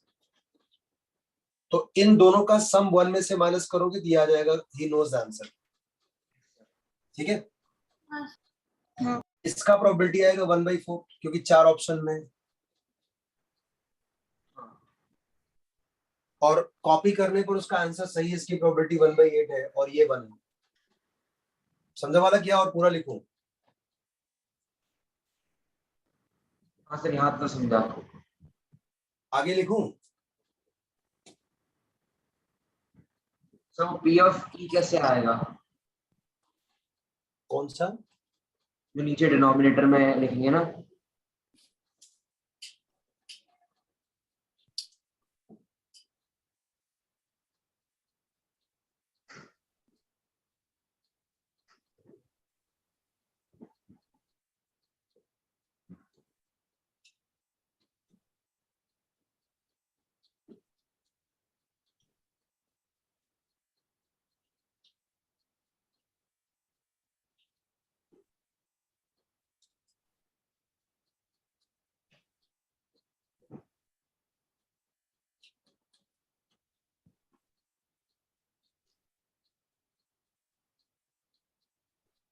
समझे लड़के? अभी और लिखूं? समझ गया, समझ गया। तुम्हारा जो उन्होंने पूछा है this component upon total, this component upon total चाहिए।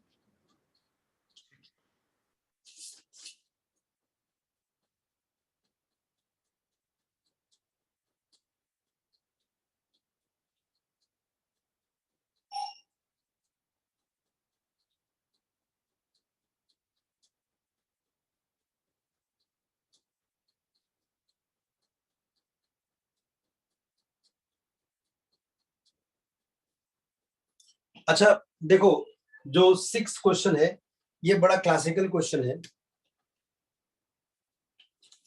दो लोग मिलकर के, शुरू में जब मैथ्स नहीं पता था तो अगर कोई स्टेटमेंट बोलता है 3 आउट ऑफ 4 झूठ बोलता है, 7 आउट ऑफ 10 झूठ बोलता है, तो हमको लगता है कि ये 7 आउट ऑफ 10 वाला बहुत झूठा है क्योंकि ज्यादा बार झूठ बोला है। तो this is the beauty of maths, मुझे पता है कि कौन ज्यादा झूठा है। तो भैया एक बात ये बताओ, प्रगति, दो लोग हैं, यस दो लोग मिलकर के 3 आउट ऑफ 4 टाइम्स स्पीक लाई है ना, ट्रूथ। अच्छा, तो इतनी बार इतनी, what is the probability that A will speak truth, that is 3/4. Probability that B will speak truth is a 7/10. हाँ अच्छा आप बताओ, दोनों लोग मिलकर के कोई एक स्टेटमेंट देते हैं,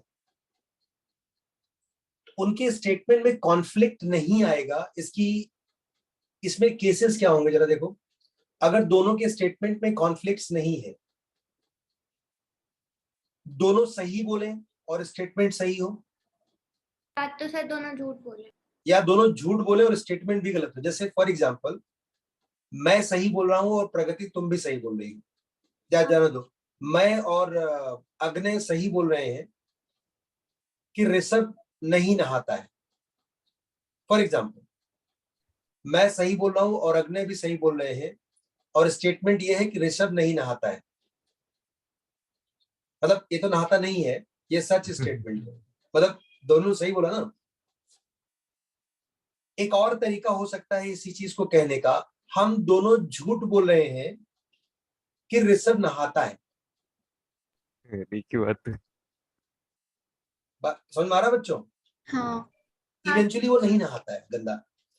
एक और तरीका हो सकता था कि मैं सही बोल रहा हूं कि ये नहीं नहाता और वो झूठ बोल रहा है कि ये नहाता है।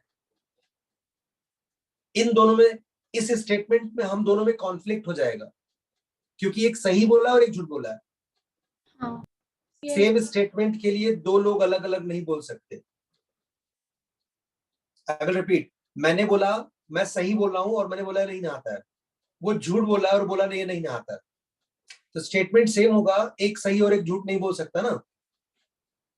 तो कॉन्फ्लिक्ट तभी आएगा जब स्टेटमेंट सेम है और एक सही एक झूठ बोला है। हाँ सर। तो उस एक स्टेटमेंट को रिपोर्ट करने के 4 तरीके हैं। हम दोनों सही बोले और स्टेटमेंट सही बोले, हम दोनों झूठ बोले और स्टेटमेंट गलत बोले, मैं सही और वो गलत, वो सही और मैं गलत। ये 4 तरीके के केसेस हो सकते हैं। इन 4 केसेस में सही स्टेटमेंट कब होगा? हम दोनों सही बोल के स्टेटमेंट सही दें, सर हम ये दोनों हो गलत सकता है बोल कि करके आप दोनों गलत बोल रहे हो और स्टेटमेंट सही हो। ये उसमें सही कहाँ रहा फिर? अगर अच्छा, हम आप दोनों गलत बोल झूठ रहे बोल हैं, दिया ना उसमें तो। हम दोनों गलत बोल रहे हैं तो स्टेटमेंट भी तो गलत होना चाहिए, यस हाँ। Sir, yes. तभी तो माइनस माइनस प्लस होगा। यस हाँ सर। सर। चलो अब जरा इस चश्मे से इसको देखो, अब एक बार क्वेश्चन पढ़ो तो आपको समझ जाएगा।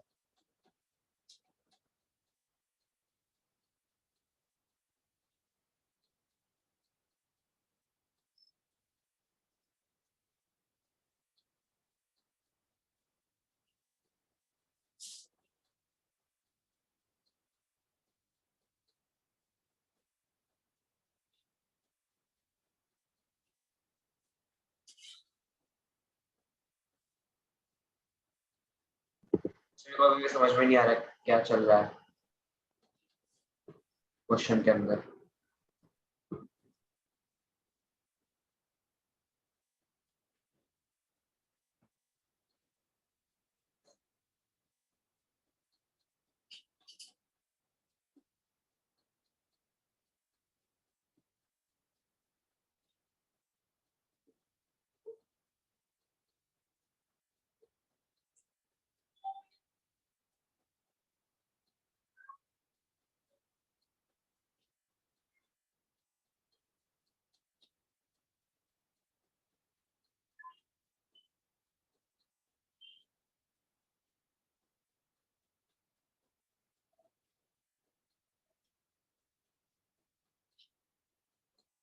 ये देखो यही दो केसेस होंगे।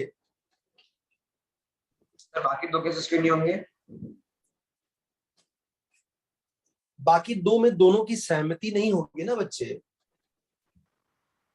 अच्छा, हाँ कॉन्फ्लिक्ट होगा।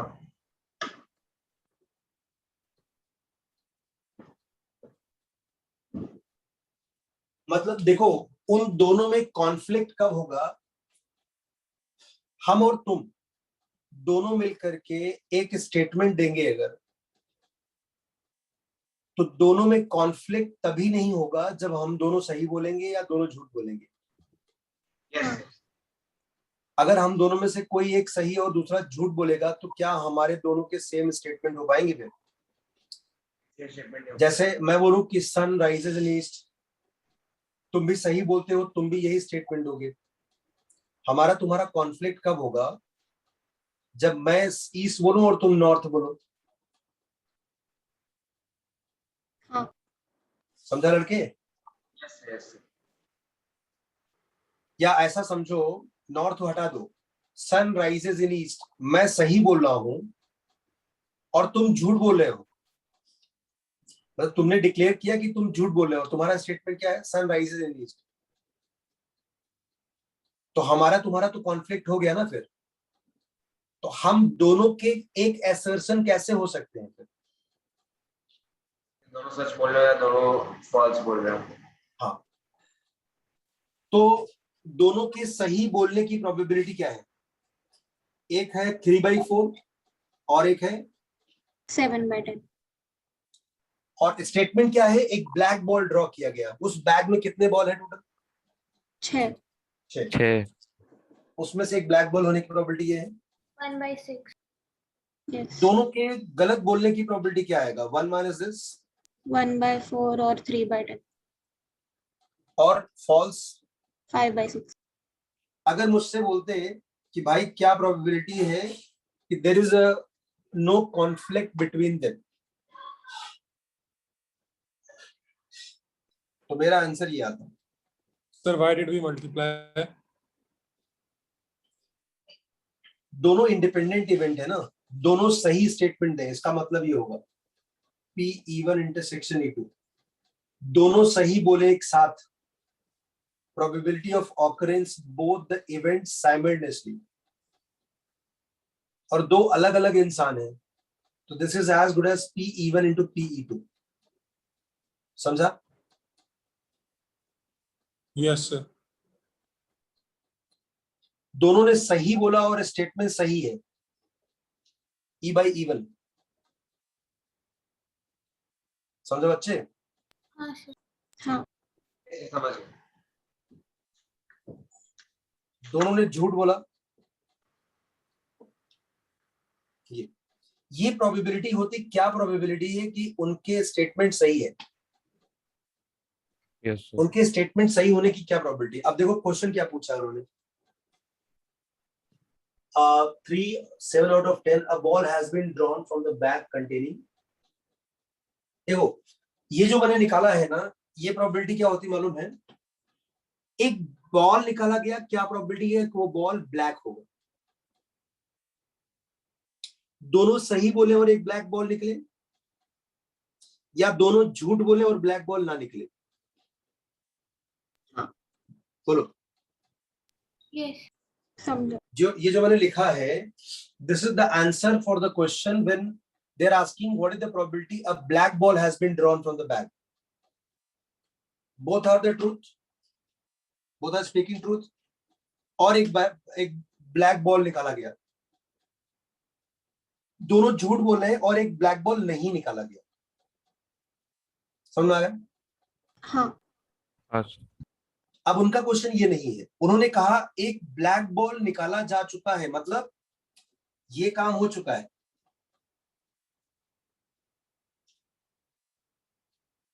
ब्लैक बॉल निकाला जा चुका है। What is the probability that their assertion being true, मतलब ब्लैक बॉल निकालने के दो केसेस थे, दोनों सही बोल करके सही स्टेटमेंट दिए, दोनों झूठ बोल करके झूठा स्टेटमेंट दिए। वो बोल रहे हैं कि भाई साहब ई हो चुका है, क्या प्रोबेबिलिटी दोनों के स्टेटमेंट सही थे, दिस अपॉन टोटल। सुन आ रहा है? हाँ यस। उनको ये रिपोर्ट दिखाने के लिए what is the probability a black ball has been drawn, ये आंसर ये होगा। अब black ball has been drawn, क्या प्रोबेबिलिटी, उन्होंने सही रिपोर्ट किया था। ब्लैक बॉल दो केसेस में आए थे, एक दोनों ने सही रिपोर्ट किया ब्लैक बॉल है, दूसरा दोनों ने गलत रिपोर्ट किया ब्लैक बॉल नहीं है। समझा नहीं समझा? समझा सर। सर ये म्यूचुअली इंडिपेंडेंट कैसे है? हाँ, दो अलग अलग इंसान है ना यस भाई। डिपेंडेंट कब होता है, डिपेंडेंट कब होगा, जब कि मतलब वो एक पोस्ट है और दो कैंडिडेट होते हैं, हाँ या एक ही आदमी नहाएगा, या सिर्फ एक ही आदमी बताएगा, उन दोनों को रिपोर्ट करना है। तो दो अलग अलग इंसान हुए, तो दोनों की अपनी प्रोबेबिलिटी अलग अलग होगी, डिपेंडेंट Yes. नहीं है। समझा? हाँ सर। Independent Yes, sir. अगर नहीं होगा तो उनमें ऑर्डर आएगा ना, पहले ये बताएगा फिर वो बताएगा। Now coming to the question number 4,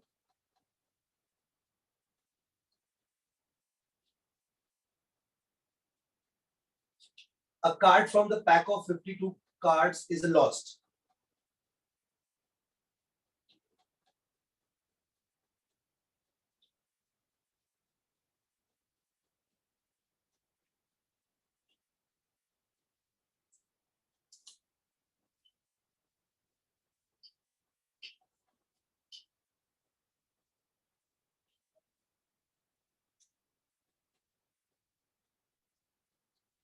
देखो बच्चों, अभी इस पूरे कार्ड को ना दो ग्रुप में बना दो, एक ग्रुप स्पेड का है और एक नॉन स्पेड का है, सिर्फ दो ही ग्रुप रहने दो। और इवेंट क्या है, इवेंट ई है एक स्पेड कार्ड गुम हो गया।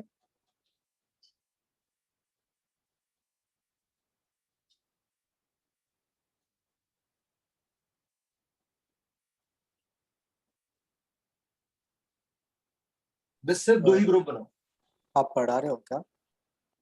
मैं एक बाद में मिनट। बोलता हूँ। ठीक है। एक स्पेड कार्ड गुम हो गया है सपोज, मतलब क्या प्रोबेबिलिटी है कि वो जो कार्ड गुम हुआ है वो स्पेड है। तो हमारे पास दो केसेस हैं, एक स्पेड कार्ड गुम हुआ और एक नॉन स्पेड कार्ड गुम हुआ।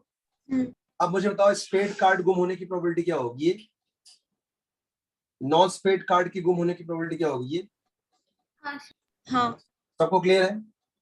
Yes. एक स्पेड कार्ड गुम हो जाने के बाद कितने कार्ड बचते हैं आपके पास? 12 spade and 49 non spade. Yes और नो?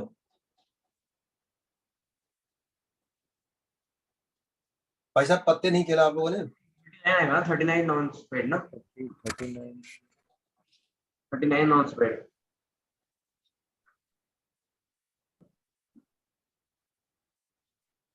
हाँ ये देखो, ये कॉम्बिनेशन सबको सुन रहा है क्या? हाँ यस आपके कार्ड से एक स्पेड गुम हो जाने के बाद आपके पास इतने स्पेड बचेंगे, इतने नॉन स्पेड बचेंगे. एक नॉन स्पेड कार्ड गुम हो गया तो आपके पास 38 नॉन स्पेड बचेगा और 13 स्पेड बचेगा. बच्चों अभी मुझे ये बताओ, इस ग्रुप से 2 स्पेड कार्ड निकालने की प्रोबेबिलिटी क्या होगी? 2 स्पेड 12 C2 अपॉन 51 C2. बोलो बोलो. 13 C2 अपॉन 51 C2. एम आई राइट? यस यस तो भैया एक स्पेड कार्ड के गुम होने पर, 1 spade card is lost, then probability of drawing 2 spade card is this.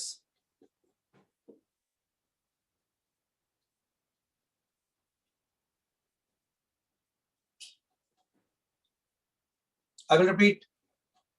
1 spade card is lost. After that, drawing a 2 spade card की probability is this. Yes or no? Yes. Yes ways हुए ना ये तो, हाँ जी. The total number of ways हुए ना. हाँ हाँ. मतलब एक स्पेड कार्ड के लॉस होने के बाद 2 स्पेड कार्ड के निकालने की प्रोबेबिलिटी है. हमें ये नहीं चाहिए. हमें क्या चाहिए? एक स्पेड कार्ड गुम हो चुका है, लॉस्ट 1 स्पेड कार्ड.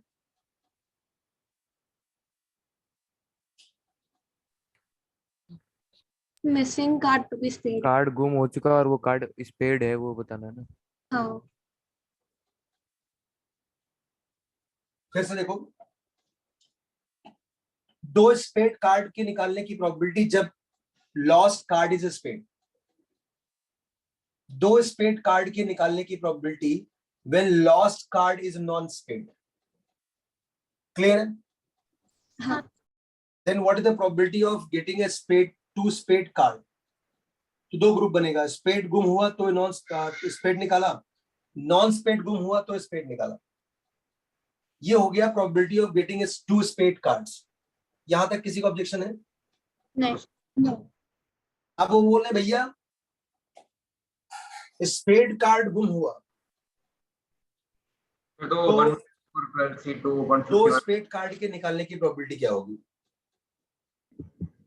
तो दिस अपॉन टोटल. यस. ये बात समझ में आई किसी को? बी ऑनेस्ट और बी इंडियन. सर बस लास्ट वाला स्टेटमेंट रिपीट करो. देखो, उन्होंने कहा कि आपके कार्ड से एक कार्ड गुम हो गया. हाँ उसके बाद 2 स्पेड कार्ड की निकालने की प्रोबेबिलिटी क्या होगी? हाँ जैसे उन्होंने कहा, अगर वो बोलते कि एक कार्ड गुम हो गया, क्या प्रोबेबिलिटी है कि 2 फेस कार्ड आएंगे? तो हम केसेस बनाते फेस और नॉन फेस के हिसाब से. हाँ उन्होंने कहा कि एक कार्ड गुम हो गया, उसके बाद 2 कार्ड स्पेड होने की क्या प्रोबेबिलिटी है? जैसे उन्होंने स्पेड मेंशन किया, हमारा क्लासिफिकेशन का दायरा स्पेड और नॉन स्पेड हो गया. कि अगर वो कार्ड जो गुम हुआ है वो स्पेड होता तो 2 कार्ड स्पेड होने की प्रोबेबिलिटी. अगर वो कार्ड जो गुम हुआ वो स्पेड नहीं है तो उसके बाद 2 स्पेड कार्ड निकालने की प्रोबेबिलिटी ये होगी. तो अगर मुझसे कहा जाए कि एक कार्ड के गुम हो जाने के बाद 2 कार्ड के स्पेड होने की प्रोबेबिलिटी क्या होगी, तो मेरा आंसर ये होगा. हाँ उन्होंने कहा 2 स्पेड कार्ड निकाले गए, क्या प्रोबेबिलिटी है कि जो कार्ड गुम हुआ था वो भी स्पेड है? ओके तो काम हो चुका है प्रोबेबिलिटी ऑफ दिस पार्ट. समझा नहीं समझा? समझा समझा. पक्का? हाँ बाकी जनता? Yes sir. कल मैं आपको प्रोबेबिलिटी के बेसिक्स के लिए एक बुकलेट दूंगा जिसमें से आप बेसिक कर पाओगे, थोड़ा बेसिक्स के लिए। आज मैंने म्यूचुअली इंडिपेंडेंस पे बहुत ज्यादा क्वेश्चंस नहीं कराया ना, म्यूचुअली एक्सक्लूसिव छोटे छोटे क्वेश्चंस आपको देखने में थोड़ा फील आएगा, तो I will give you a booklet जिसमें से आपको वो मिलेगा। तो इस हफ्ते में आपका ये प्रोबेबिलिटी चैप्टर खत्म हो जाएगा, बस थोड़ा सा ही मतलब थियरी में थोड़ा सा ही बचा है। ये आज के लेक्चर का वीडियो भेज दिया हाँ सर